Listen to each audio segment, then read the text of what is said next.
Isang patay sa pag-atake ng mga hinihinalang miyembro ng New People's Army sa isang police station sa Madela, Quirino.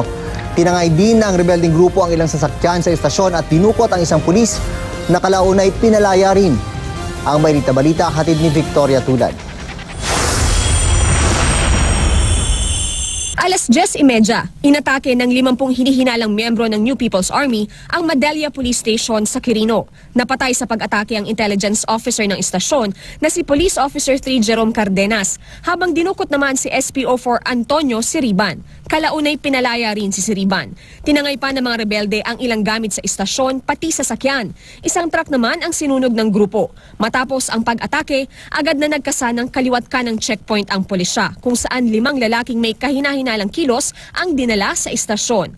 Inatake rin ng mga miyembro ng New People's Army ang 3 banana plantation sa Davao City. Base sa investigasyon ng mga pulis, 80 miyembro ng rebeldeng grupo ang umatake sa planta.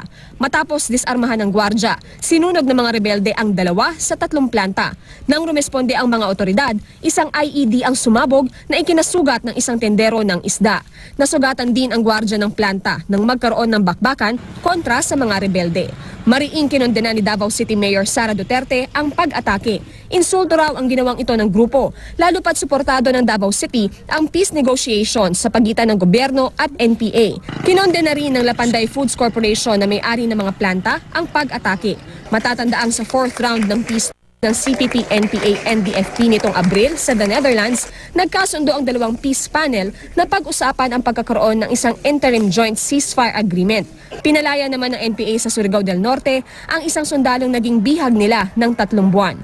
Kinilala ang pinalayang sundalo na si Private First Class Erwin Salan. Tayo sa Bagong Bayan, formal natin na idineklara na temporary suspended yung mga tactical na offensive na gagawin ng Bagong Bayan.